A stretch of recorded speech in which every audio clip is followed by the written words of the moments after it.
Hello? You hear me now? Yeah, I don't know. I'm not muted.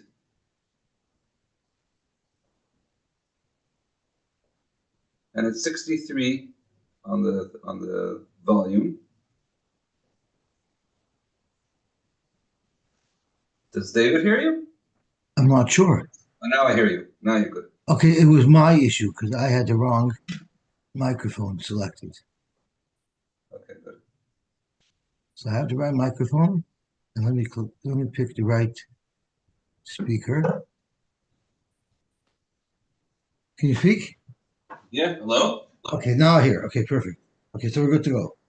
So we have four types of limudim in the drushes that The make a daf Torah. isn't displayed. It was before, now it's not. Okay, so let me see if I can fix that.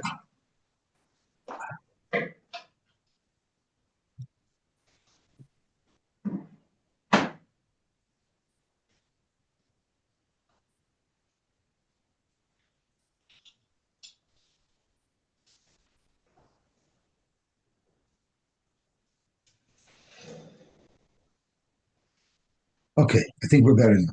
There we go. Yep. Okay, so we're at the bottom of Mem Testament base. I mean, we know there's a lot of different types of ways to darshan the Torah. There's Kal V'chomer, there's Bininav, there's Hekesh, there's Gzer Shava, so there's Kal V'chomer, Bininav, Hekesh, and Gzer Shava.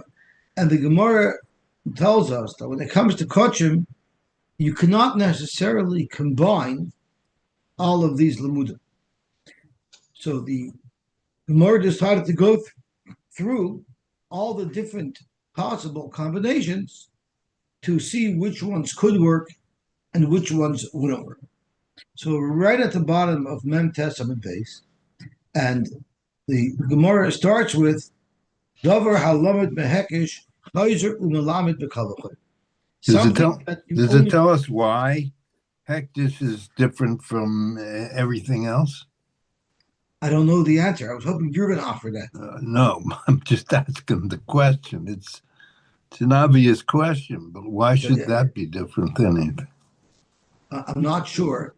I think Rabbi Rosner did speak about it. When I drive, I have time to listen to Rabbi Rosner more. I think he did speak about it as to why Hektish might have a different set of rules for Darshni, but I don't remember what he said. What he did talk about a lot is what qualified as Hektish Lagabe this discussion, where you have a different set of rules. So he asks, does Bedek Abayis qualify? So the Gemara says, Pashas, it doesn't.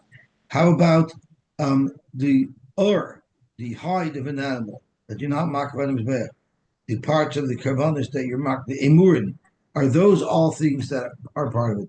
And he even brings a raya from a Gemara that could be the sukkah itself is considered something that's hektish, and the sukkah, because he brings rayas that sukkahs follows some of the rules of limudim as well. So it's a very interesting sukkah. Dover, I'm going to share more of what he said tomorrow, because on tomorrow's daf, there's only 4 or 5 lines of Gemara versus a whole Amud of Toises. So we should have a little bit of extra time tomorrow, considering that we're probably not going to learn the whole Toises. But today is pretty jam-packed. Zog to Gemara, Dover Alomed Mehekish Chayzer Mulamed Kal V'chomer. Now, before we begin, we have to refresh our memories of what we learned yesterday, because it will become very, very relevant to this discussion that we're going to have today. So we learned 2 halachas yesterday. We learned something that you learn with a hekesh. You cannot export with a hekesh. And we had 2 possible makars to that, imidarava, imidaravina.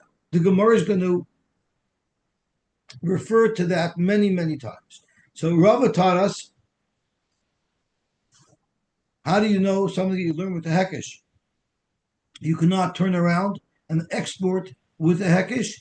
He learned it from the fact that it says kasher yuram mishar Zevachim. It says that by the Par Kohen HaMashiach to make it as if all the Haktaris and Murim were mentioned in Mefurish by Payal and Dovishal Tzibur, so that we could export it to Syria Avodas Kachon. That's what Rava taught us yesterday. And what Ravina taught us yesterday is another makar that you cannot learn one thing with a hekesh that you will then export, to something else, because Ravina said, we know it from the fact that the Osham, the Torah is makashit, side to a chatos and side to an oila, to learn that all of the avodas have to be done b'tzafah. So that was the first thing. So the Gemara is going to refer to this many times today, that you cannot learn from a hekesh something that its makar is only a hekesh. That's rule number one that we learned from Rava and from Ravina. And then we had rule number two that we learned yesterday, which was from Rabbi Yochanan. Rabbi Yochanan said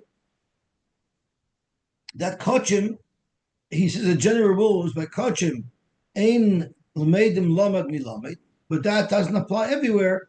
It only applies to certain places. And he says demkein lo yomer tzafayna ba'asham v'teisi b'gzeres shava. So he says that gzeres shava does not combine with a hekesh. So we learned from Rav and Ravina that a hekesh doesn't combine with a hekesh, and we learned from Rabbi Yochanan that a gzeres shava doesn't combine with a hekesh. Now it's important to drill down and get a little bit more clarity in what Rabbi Yochanan said. We have a hekesh, we have a gzeres shava. He didn't say they never go together. What he said was that something we only know it through a hekesh. So chatos, we only know it is tzafay because of the hekesh. It cannot export that to osham with a gzeres shava. So something that you imported with a hekesh, you cannot export with a gzeres shava. So those are the two rules that we have. We're going to be building from these rules onto the other rules. So we have to have those rules pretty clear to be able to build to the next step. Okay, now we're going to learn the third klal. Davar halamad mehekesh.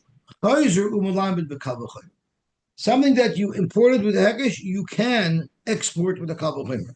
So you can't export it with a hekesh, you can't export it with a gzeres shava, but you could export it with a kal v'chomer.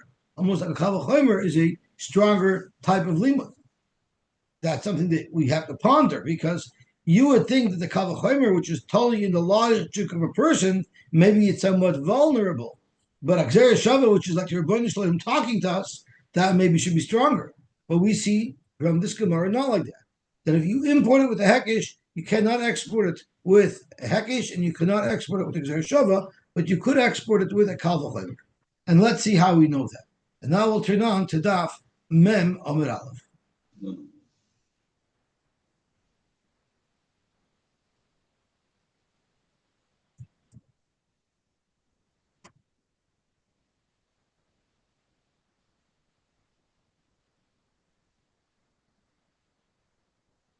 I'm just waiting for it to load. Okay, what is it? Miditana devei Rabbi Shmuel. We know it from the Tana devei Rabbi Shmuel. So this has to tickle our memory a little bit, because on Daf Mem Aleph we were looking for a makar.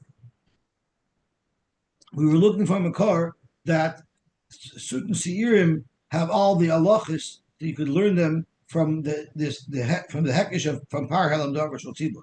So actually, let's have a quick look at it, because we need to have clarity in all these things to build this Gemara.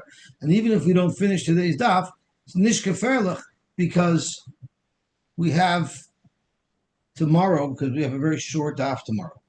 So I'm going to go to Mem Amud Beis, which is where this sugya was, Rabbi Shmuel. Rabbi Yochanan, Rabbi Shmuel, Ravina, and Rava are the building blocks over here. So I'm going back to Mem Amud Beis. And the Gemara says as follows. Amar Rabbi Yishmael. Go back a little bit. Tanya Kabbalah Papa.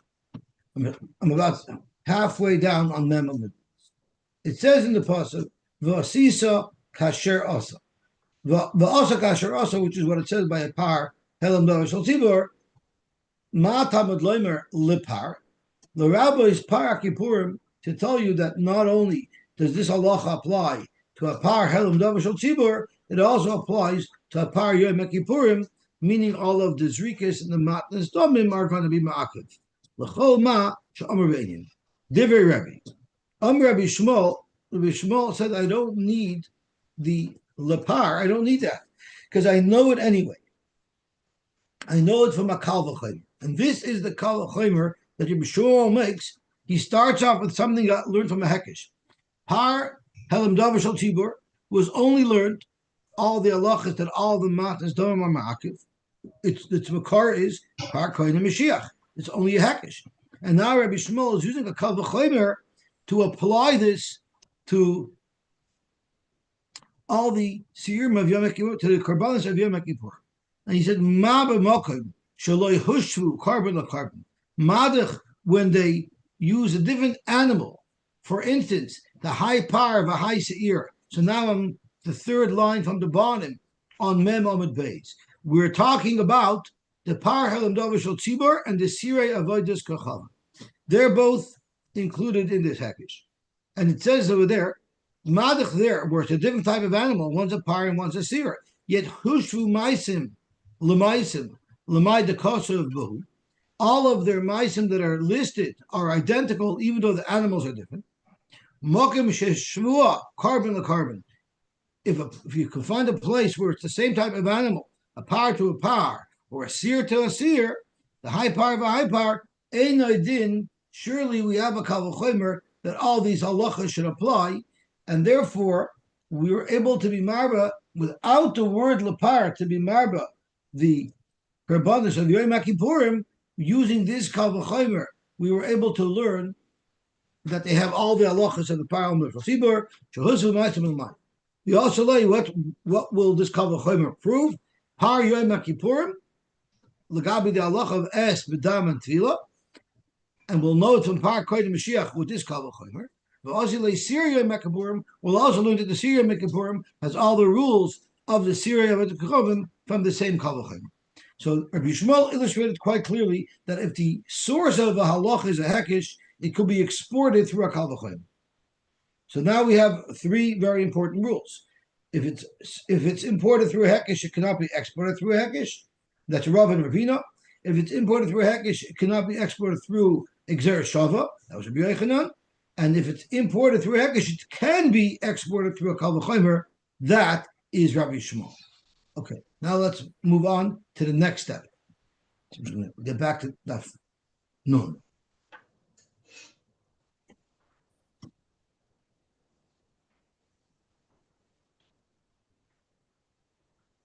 I don't know if the item saw that Moshe Rubner uploaded a chart that goes through all of these items.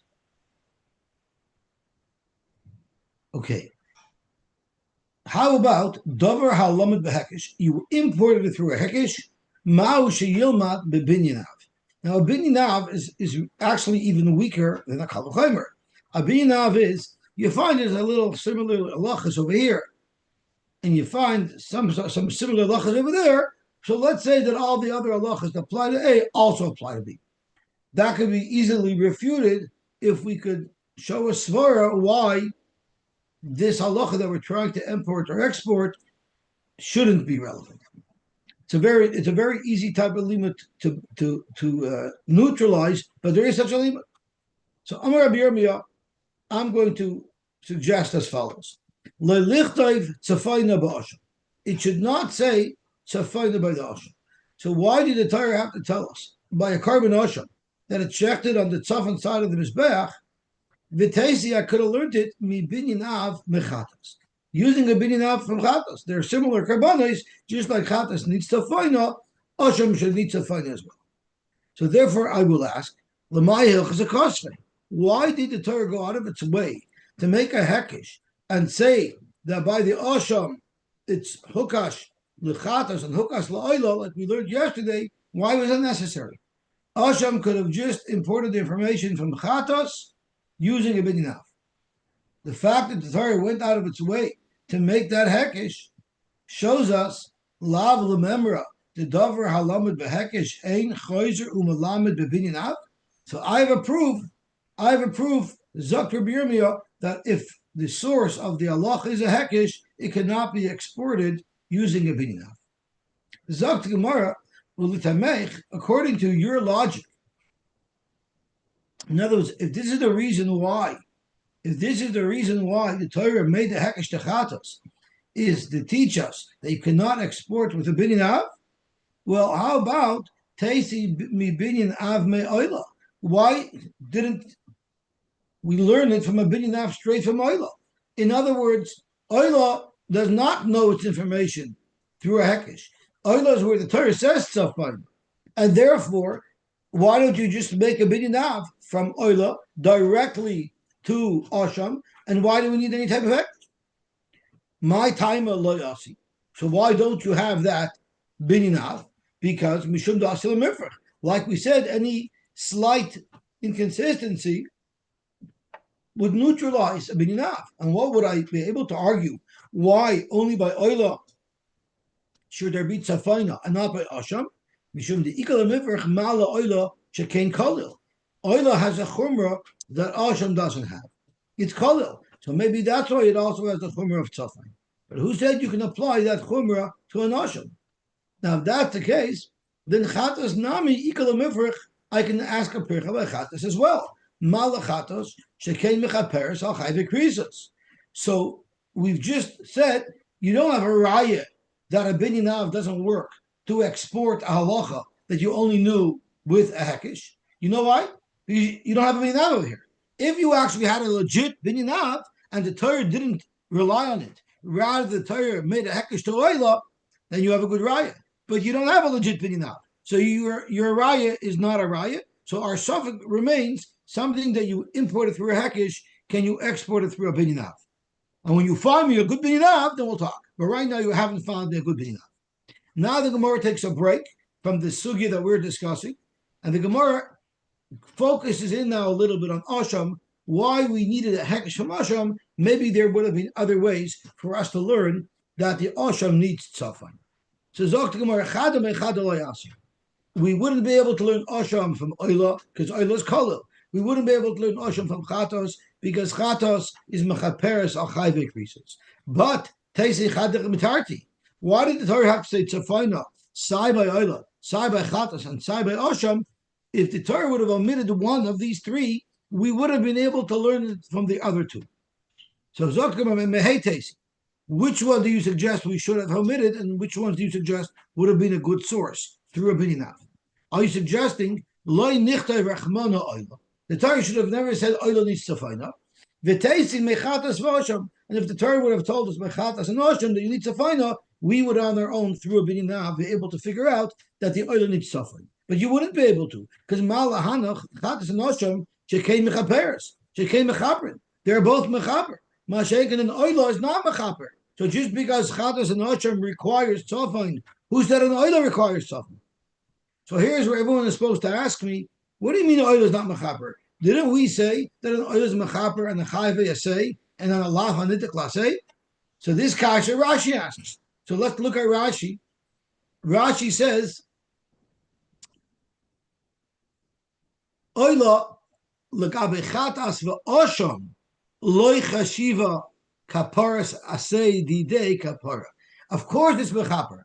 But compared to an osham and a chatas, which are specifically prescribed and mandated for someone who is over a certain chet, that koyach the oila doesn't have. The oila means, if you want, you can bring an oila to be mechaper, but it's not on such a strong level. Therefore, if it didn't say oila, I wouldn't have known. Okay, no problem. Let's try a different option. The Torah should not have mentioned tzafan bechatas, but teisem learn it from osham and oila. There you wouldn't be able to learn it either. Mala hanach shekein zecharim. The osham animal is a male, the oila animal is a male, but the chatas animal is a female. So again, here everyone's supposed to jump on me and ask, the fact that it's a male or a female animal, that's a chumrah. A male animal is more chumrah than a female animal. So this Shaila is asked by Reb Steinman, Dayelas HaShachar, and he says that one of two things. Either since you find that most korbanos are male, you see that the Torah has a shtickle preference to male, so it's a cool a little bit to have a female korban. That was one shot. Or another shot is not. The other shot is more. It was more politically correct. We're not saying it's more chomer. It's different, and it's different that you can't learn one from the other. Okay, so Zok to Gemara. Let's try another one. Maybe the Torah should have omitted Asham, and we could have learned it from Chatas and Oid. There are a lot more females than males in the animal world. In the Shidduch crisis as well. No, you can see, but one male could fertilize many females. You see that from the matanas that Yaakov gave to Esav, and that seems to be that they're born much more females. So they're more rare. Yes. So that in and of itself should give them more value. Right. I hear that. So that's another tzaddik for male. Okay. See, this is good. It's good we learn these Gemaras in the morning when you're sleeping. You don't have to hear these things. Okay. Zok to Gemara weiter. So maybe it shouldn't say it by Osham. The Teisim Hanach. Mal Hanach sheken yeshna b'tzibur kevayach. The oil and the chatas are karbonas that could also sometimes be brought by a tzibur. An Osham is never brought by a tzibur. It's always only a personal carbon. Okay, period. So that's the end of this discussion. The Gemara was not able to resolve the Shaila if you can export through a Beninav what you only learned through a Hekesh. Now we're going to go on to another case. Davar Alamid B'Gzera Shava. So now we're changing tracks. Up until now, we were talking about if the original import came through a Hekesh, but we went through all four of it. So now we're going to go through if you import it with the Gzera Shava. If the source for this whole halacha was a Gzera Shava, can that be transmitted with a hekesh? If the source of your teacher is a gzer shava, can the teacher teach with a hekesh?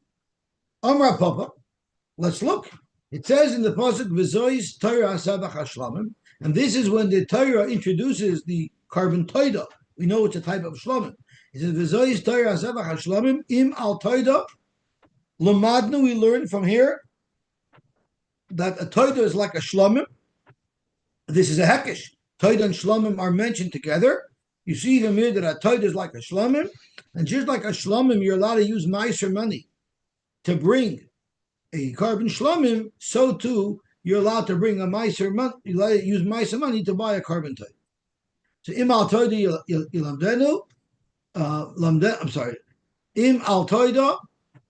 Lamdenu teaches us l'toida shabamina meiser. Now, how do you know shlomim is bamina meiser? The only way you know shlomim is bamina meiser is because of gzera shava. Midashkan shlomim the asumi meiser. Since we know shlomim can be brought for meiser and shlomim gufay minolon, how do we know that a carbon shlomim you can bring with meiser? The chsiv sham. It says sham by the shlomim and it says sham by meiser. That's how we know. So through a gzera shava, we know that a shlomim can be brought with kesef meiser, and that limud was exported to toida through a hekesh. Amalei marzucha bareder of marila ravina. What's the raya? Meiser dagon chulim ba'amahu. This whole discussion that we're having is only if by a davar shal hektish you can do all these limudim. You're bringing me a raya from meiser, where the source of everything is meiser, which halachically has a din of chulin. So, of course, you could learn something from a gzera shava and then pass it on with a hekesh. I'm talking about kachim. Omar lay. So Rav Papa commented back, Omar Imra, what are you talking about? Are you saying that both components, side the exporter and side the importer, has to be hektish for us to have a problem? No. Lamed kodesh and lamed kodesh? No. Fakir. Maybe even if it's one is choil and the one is kodesh, we have a problem. So yes, even if I want to agree with you that meiser is chulin, but we're trying to learn from meiser to shlomim and to toida. There's components of hektish in here, and therefore these rules will apply. So we've just established that something that you imported through a Gzeir Shava, you can export through a Hekesh. That's going to be referred to as Rav Papa.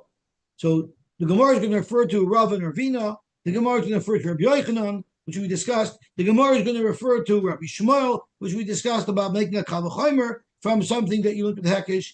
And then the Gemara is also going to start referring to Rav Papa.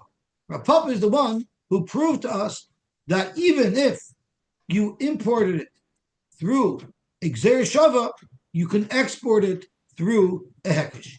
And Rav Papa also has Bar Plukta, because Mar Zutra said that the whole Shaila we only have with Kachim is if everything is going to be Kachim. If only one is Kachim, then you don't have a raya. So according to Mar Zutra, you don't have a raya, but according to Rav Papa, you have a raya, and the Gemara is going to refer to it several times, and we've already had it in the last couple of blocks.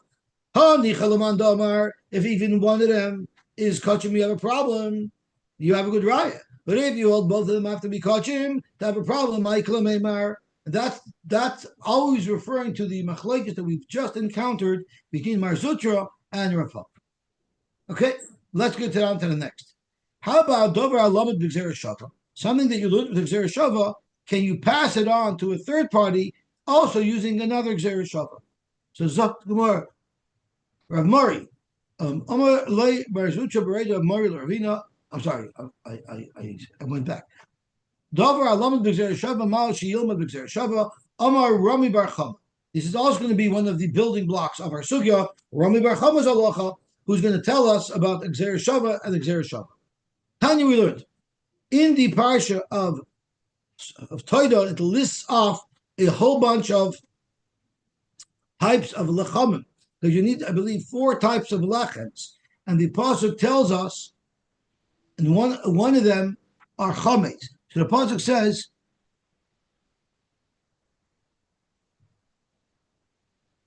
you see that they find it? Im al toida yakivenu, the hikra val zevach toida. It says chalois matzois velulois b'shemen, urekike matzois meshucha b'shemen. So these are 2 minim that are both matzah and not chametz, but one is a softer consistency, one is a harder consistency, and then it says v'soiles mirubeches chalois lulus b'shemen, and that's like a bagel that's plunged into hot water. That's dough that was prepared by plunging it into hot water. So we have 3 different types of chalois of lachmei toido that we're referring to. And Mori Bar Chama says, let's have a look at this. It says in the Brisa, Soilas Murubeches, Lamadni Lerevucha, Shabbat Soilas. We know there's different levels of flour, which I could say the Leblina strikes again, because this week, I believe Avram told Sarah, Shalosh Se'im Kemach Soilas, Lushi Vasi Ugois. Kemach is not as fine a flour as Soilas. So here the Mishnah is telling us that for the mirubeches, for these bagel types of breads, you need to use soiless. Kemach is not high enough a grade flour to be used to make these lachomim. Lamadnu l'revucha shabal soiless. Chalois minayin. What about the other 2 minim that we discussed, the rekikin and the chalois? Do they also have to be brought out of soiless? Talmud loymar, chalois, chalois. It says chalois, chalois. So it says by the ones that are plunged into the water. It says by the mirubeches. It says chalois belulis b'shemen, and it says chalois matzois belulis b'shemen. So it says in either place chalois. Where it doesn't say it, urekitze matzois meshuchim b'shemen, it doesn't use the word chalois there. So far we only have a limud from the mirubeches to the soilus matzos, the chalis matzos, meshucha b'shemen. So you have chalis. So that is Gzeir Shava number 1. Now, Rekikin minayin. How do you know that Rekikin also have to be made out of soilus? Talmud Omar matzos, and that we're exporting from the chalos matzos to the Rekikin. But the whole source of the chalois matzos was only the mirubeches through Xer Shava. So you see, chalos, matzos, you only know that they have to be made out of soilas because you learn it from a Xer Shava, chalos, from mirubeches. Yet that type of bread exports this information to the Rikikin using matzos, using a different Xer Shava. So you see here, what was learned with Xer Shava is exported with Xer Shava. Zog to Gemara, Amal Ravina, you don't have a right. Mimayda matzos mechalos gomer. You were quoting a brisa that says that we know Rikikin because of Xer Shava of matzos, and you decided that the Xer Shava is matzos by Rikikin to matzos by chalos. You might be wrong. Maybe it's matzos by Rikikin to matzos by a mincha mafetaner, which is a completely different pasuk where it says it has to be silence. Amal Ravina mimayda matzos mechalos gomer. So I've slugged up your raya. You no longer have a raya that what you learned with Xer Shava, you can now export with Xer Shava.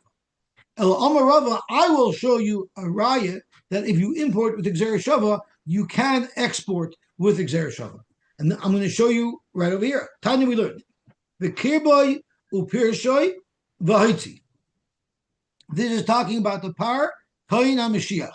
By the par koyin Mashiach, it says you take the insides of the animal, and you take the dirt inside the stomach, the refuse inside the stomach of the animal, and what do you do with it? You take it and you burn it where you burn these carbonates. Melamed, what we learn from here is shamaitzioi sholing. You take it out in one piece, and Rashi says the way I know from here that you take it out in one piece is because how could you possibly carry all these things together unless they're in one piece? If they're cut up a million pieces, you wouldn't be able to take them all together. Zok Gemara, now that you have this whole carcass of the animal at the place where you're going to burn it, you might think you burn it all as one piece before you cut it into pieces. You might have thought that when you burn this par, it's also going to be in one complete piece. Zok to Gemara, Nemer Kan, Roisha Yuchrov, by the Parsha Par Koyin HaMashiach. By Nemer Lahalon, by the standard carbon oila, Roisha Yuchrov, Mal Lahalon Al-Yidei Nituach. Just like by the oila, we know it says V'nitach Oisel and Socho. The pasuk says Beferish that the oila has to be cut into pieces and it's put onto the Mizbeach in pieces. Af Kan, so too Al-Yidei Nituach. To the Par Koyin HaMashiach, we learn from the oila that we have to cut it up into pieces before we burn it. We don't have any raya yet, but let's just point out that we do have a Xer Shava from the Kirba Yopirshoi.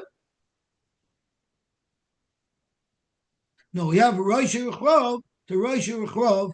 We have a Xer Shava to tell you that the Par Koyin HaMashiach needs to be placed to burnt not as one piece, but after you cut it up, after you cut it into pieces. Zok Gemara, I mala lon behefshit, af kanami behefshit. We know by a carbon oila you don't burn the hide. You skin the animal first. The hide goes to the kaihanim, and then you burn the ivar. But by a par koyin HaMashiach, the hide gets burnt. But if you're going to learn how you burn the carbon from oila to tell us that you cut it into pieces, maybe you should also skin it first and not burn the hide. It says by the Par Koyin HaMashiach, the Kirba Upirsha, the insides with the refuse inside it. My Talmuda, how does that tell you that you don't take the skin off? Amar Papa, very simple. Kishem the Pirsha Bekirboy, just like the stuff inside the stomach and inside the intestines remains inside the intestines, kach b'sarai ba'orai. So too, the meat will remain in the hide. So what we're saying is, you see that the way this carbon is burnt is with the outside container containing everything in it. So the same way the perish is contained by the kravayim, the meat is contained by the or, and therefore the or gets burnt. We're still not there yet. Vitanya, and we learned Rabbi said, Nemar kan or ubasar uperish. It says by the par helam davar. I'm sorry, by the par kohen Mashiach, it says or basar and perish. So here we have our secondary Gzer Shava. Now let's turn on to Tav Nun Amud Beis.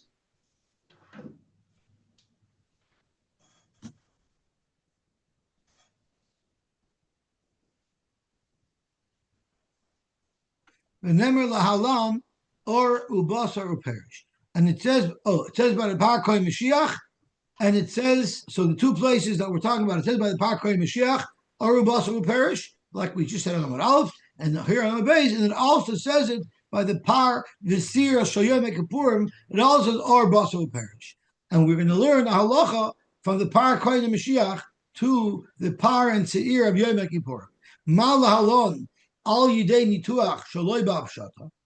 Just like by the par kohen Mashiach, we learn through a Gzer Shava from a carbon oila that it has to be chopped up into pieces when you burn it, but you leave the hide on it.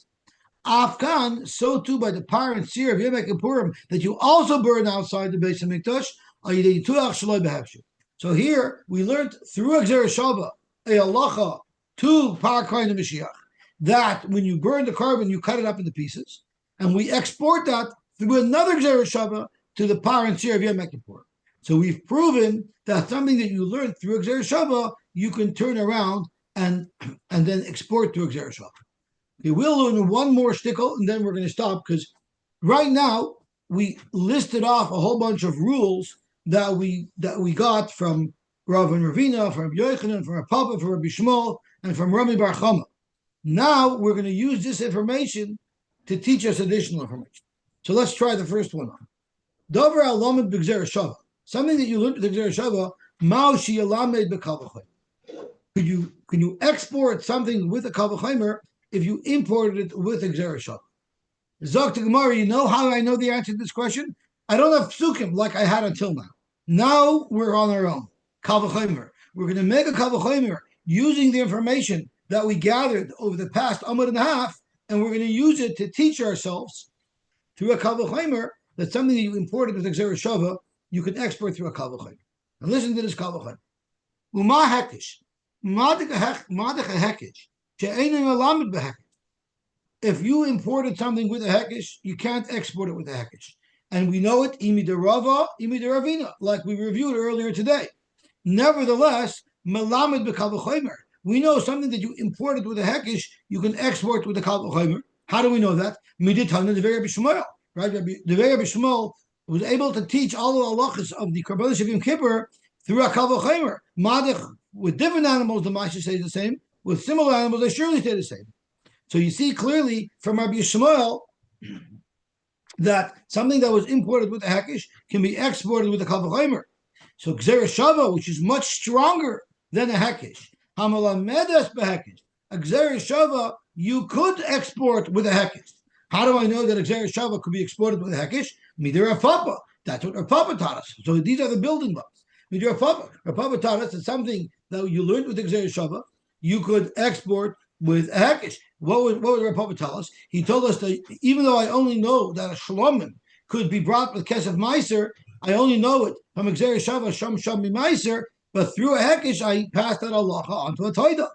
So therefore, using Rav Papa, using Rav and Ravina, and using the Rabbi Shmuel, I make a kavachaymer which will prove that something that you learned, with the Gzer Shava, you can surely pass on with a kavachaymer. Zok Gemara, hanicha leman isle Rav Papa. This only works if you hold like Rav Papa. Leman less than Rav Papa, but if you don't hold like Rav Papa, like we said on Amud Aleph, that since Meiser is chulin, maybe all bets are off. Michael Meimar. Zok Gemara, I have another kavachaymer where I don't need to come on to Rav Papa. Ela kavachaymer. Listen to this kavachaymer. Uma hekish. Madach hekish. Chen lamed behekish. Hekish is weak. It's a weak that you cannot export with hekish what you only imported with hekish. How do I know that? Imi derava, imi deravina. Nevertheless, malamed b'kavachaymer. We know something that you imported with a hekish, you can export with a kavachaymer. Miditana devei Rabbi Shmuel. So we're starting off the Kal V'chomer exactly the same as we started it off a moment ago. But the second half, Gzera Shava, Habilamedes B'Gzera Shava, Chaverta, a Gzera Shava that could pass it on through a Gzera Shava. Mida Rami Bar Chama. Rami Bar Chama was undisputed, and he proved to us that something that you learn with the Gzera Shava, you can export with the Gzera Shava. Right? That's how we know that the serum of Yom Kippur, you burn them cut up with their skin. Ein Adin, surely it could be taught with the Kal V'chomer. So we'll stop here. We've covered half of the information. We've got all the building blocks, and now we're getting into the Kal V'chomers using the building blocks that we have to see how they fit. So the last thing that we learned using the Kal V'chomer was something that you imported with a Gzera Shava, you could export with a Kal V'chomer, and tomorrow we will be mamshech the rest of these Limudim. Again, I wasn't so eager, I wasn't so rushing to finish. I'd rather go slow and clear because we have a little bit of extra time tomorrow anyway, because the Amud base is very small. Okay, everyone should have an awesome day, and everyone should be gebenched. What time did you get back? I got back pretty early. I got back around 8:30.